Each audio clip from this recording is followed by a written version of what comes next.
Muombe Mungu akupe macho ya kuona. Kuona nini? Mungu anapotupa macho haya, anatupa kwa ajili ya kuona mambo mengi. Sema amen. Kuna vitu vingi Mungu alipotupa macho ya kuona kimwili kabisa, tunatembea, tunafanya shughuli zetu, tunaona mambo mengi. Sasa ninachomaanisha, omba Mungu akupe macho ya rohoni. Sema rohoni. Sema kwa sauti, rohoni. Sasa macho ya rohoni yakifunguliwa, macho ya rohoni yataleta yale vitu ambavyo yamefichwa kwenye ulimwengu wa roho, yataleta utaona kimwili. Sasa kama hautakuwa na macho ya rohoni, ni sawa na mtu anayetembea na gari usiku wa manane, alafu gari yake haina taa. Lazima ataingia kwenye korongo, lazima ataingia kwenye matatizo. Ni maombi yangu leo kwenye ibada ya leo, macho yako yafunguliwe ukajue kinachoendelea kwenye maisha yako. Sema basi amina kama unabarikiwa. Sema amina kama unabarikiwa. Omba Mungu akuondolee roho ya upofu, uone kinachokutesa na maadui zako wako wapi. Mungu akikupa macho ya rohoni, utaelewa nini kiko nyuma ya maisha yako au nini kinakutesa. Unapopigana vita vya kiroho na kimwili, omba Roho Mtakatifu akufungue macho ya kiroho na awe anakupasha habari ya mambo yajayo. Hii ndio siri ya kushinda katika ulimwengu wa roho na ulimwengu wa kimwili. Tunapotamani kuwa na macho ya rohoni, tunatamani kuwa na nguvu za Roho Mtakatifu, kwa sababu tukifunguliwa macho yetu, tutaelewa kinachoendelea kwenye ulimwengu wa roho na kinachoendelea kimwili. Sasa nataka niongee na watu watatu wawili hapa ambaye leo hawatabaki tu kimwili. Roho Mtakatifu atawapeleka kwenye ulimwengu wa roho, wataona kinachokuja, wataona kinachoendelea, na watakwamisha njia za maadui kabla hawajafanikisha makusudio yao. Sema basi amina kama unanielewa. Yesu alisema huyo roho atakapokuja atawapasha habari ya mambo yajayo. Kitabu kile cha Yohana 16 mstari wa 12 hadi 13, hata bado ninayo mengi, Yesu anasema, hata bado ninayo mengi ya kuambia, lakini hamwezi kustahimili hivi sasa. Mstari wa 14, lakini yeye atakapokuja, huyo roho wa kweli, atawaongoza awatie kwenye kweli yote, kwa maana hata nena kwa shauri lake mwenyewe, lakini yote atakayosikia atayanena, na mambo yajayo atawapasha. Roho Mtakatifu anapokuwa ndani yako, Yesu anasema huyo, mimi siwezi kusema na nyie mambo mengi, lakini yuacha ambaye atakuja kwa jina langu, ambaye ni Roho Mtakatifu, na atakuja, akija juu yenu atawapasha habari ya mambo yajayo. Maana yake kabla vitu havijatokea, Roho Mtakatifu atakuonyesha. Na nataka nikuombe leo, moyo wako na macho yako ya ndani yafufiwe nguvu za Roho Mtakatifu. Yakishafufiwa, wana uhakika hata vikao vya kichao vikifanyika, Mungu atakwambia mwanangu amka omba. Mungu atakwambia mwanangu kuna kitu wamezika hapa. Mungu atakwambia mwanangu nenda kaombe kwenye kiwanja chako. Mungu atakuonyesha kabla hawajakuwa, watakuwa wameuawa wao. Naongea na watu watatu ambao Roho Mtakatifu atapita leo kwake, atafungua macho ya rohoni na kuambia kuna adui zako ambao wamekuzoea, hawatakuzoea tena, maana kila wakitega mtego, Roho Bwana atategua.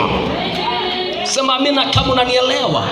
Yesu akasema atawapasha habari kabla hajatokea, atatupasha habari. Wakati wanatega mitego, Roho Mtakatifu atakwambia mwanangu wanatega mitego. Wakiweka hata sumu kwenye chai, kwenye mkate, wakienda pale taa nyekundu inawaka, Roho Mungu atakwambia usinywe hiyo chai. Hata wakileta zawadi, taa nyekundu itawaka, Roho Bwana atakwambia usitumie zawadi. Naongea na watu watatu ambao wataondoka na nguvu ya ufufio leo, hawatakamatika, watashinda miliki za kichawi. Sema fire, sema fire.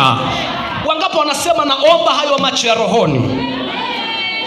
Roho Mtakatifu anapokuwa ndani yako, kuna mambo atakuwa anafanyika. Jambo la kwanza, Roho Mtakatifu ni kiongozi anayejua njia sahihi. Maana ukishakuwa na nguvu za Roho Mtakatifu, wewe na uhakika hata kama unapita, hata kama watu wanakucheka, hata kama wamekutupa, hata kama wamekutenga, hata kama vita imewaka kona zote, sio kwa watoto, sio kiuchumi, sio kwenye afya, wewe na uhakika ukiwa na nguvu za Roho Mtakatifu, atakwambia mwanangu nyamaza, njia sahihi hii. Ingawa uko kwenye vita, usiogope vita. Kuna mahali tunakupeleka. Wakati adui anapiga makofi, Roho Bwana anakuongoza, anakuambia usikate tamaa hapa, inuka, songa mbele.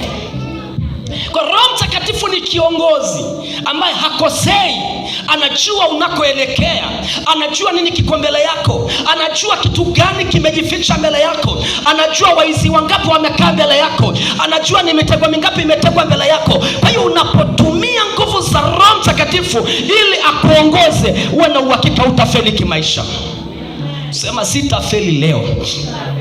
Sema anayeniongoza ni Roho Mtakatifu. Jambo la pili ni silaha ambayo unaweza kutumia kuangamiza kisicho cha kimungu katika maisha yako. Roho Mtakatifu anapoitwa huwa anashuka na anaharibu kila kitu cha kishetani, anaharibu mipango ya adui. Sema amen. Sema amen. Sema amen. Angalia mstari wa 9. Yule mtu wa Mungu akapeleka habari kwa mfalme wa Israeli, akamwambia, jihadhari usipite mahali fulani, kwa sababu ndiko wanakoshukia Washamu. Adui anapanga vita rohoni, anapanga vita kwa siri. Roho Mtakatifu anamfunulia mtumishi wake kwa siri kutegua mitego ya mauti juu ya taifa, juu ya kanisa, juu ya mtu mmoja moja, juu ya taifa la Israeli. Anasema ikawa hivyo sio mara ya kwanza na sio mara ya pili. Maana huyu mfalme sio mara ya kwanza, sio mara ya pili, anatafuta kuwateketeza wana wa Mungu ambaye ni taifa la Israeli. Maandiko yanasema kila akitega mtego, nabii Elisha anaonyeshwa, anamwambia mfalme wa Israeli, jihadhari usipite mahali fulani, maana Washami wametega mitego wakumalize. Nataka nitangaze mahali hapa, kuna nguvu itashuka ndani yako. Kile njia ambao walitega mitego upite, Mungu atakuondoa, watashangaa umepita kwenye njia zingine. Ninazo habari njema. Walitega kwamba utaingia kwenye maduka, na kama madhabahu imetamka, naona mtu mmoja mmoja akishinda kwa viwango vya baraka. Hebu sema wana balablu, wanaoniandama mimi watakosa mwelekeo. Maandiko yanasema ikawa sio mara ya kwanza na sio mara ya pili, kila akitega nabii anaonyeshwa. Kila mkija hapa kuna kitu kinafiatuka. Sema basi amen. Sema basi amen. Upako unaotumia hapa na usafirisha mpaka kwenye boma lako.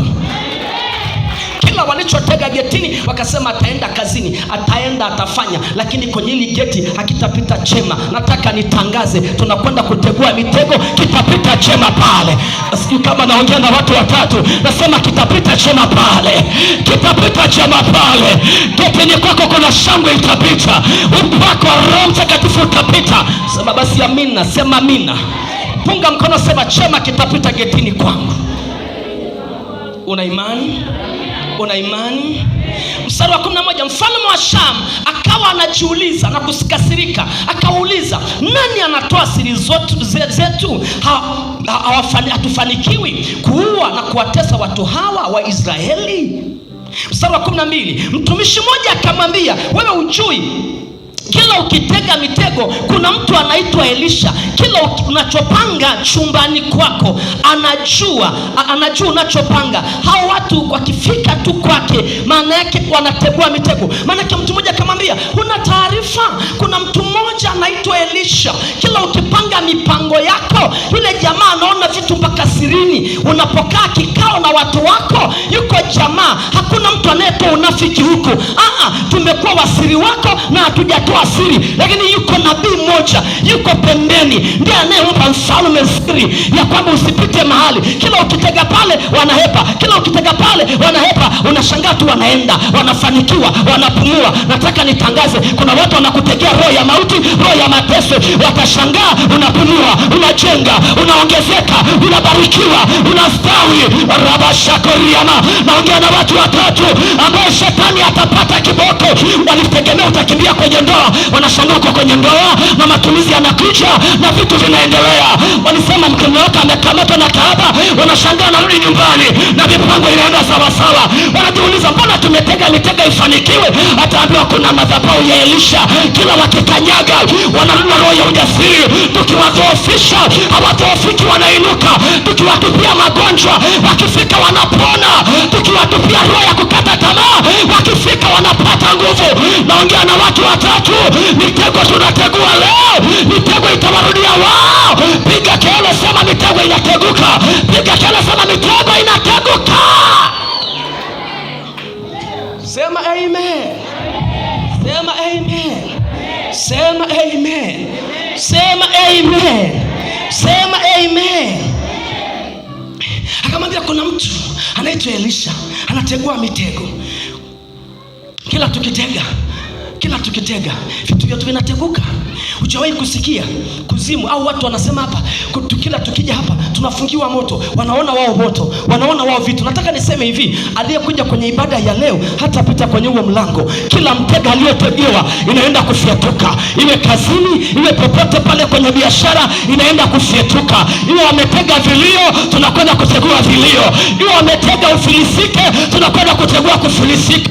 Iwe wametega mwaka afukuzwe mahali, hata fukuzwa, atasikia amepanda level. Iwe wametegea watoto wako mitego, tunakwenda kutegua hiyo mitego.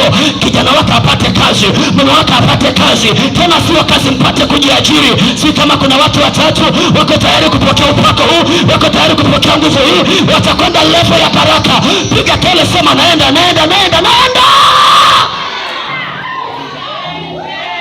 Sema leo napewa macho, nitaona kinachonitesa.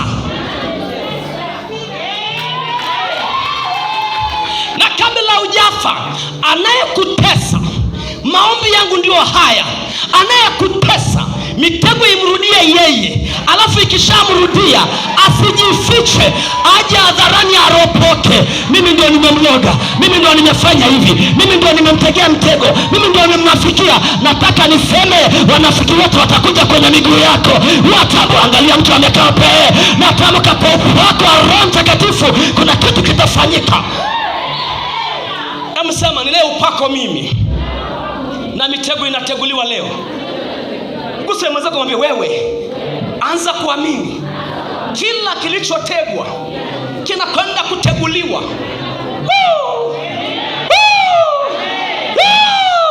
Vitu vyao vitagonga mwamba. Watashangaa tu unasonga mbele, watashangaa tu unapenya.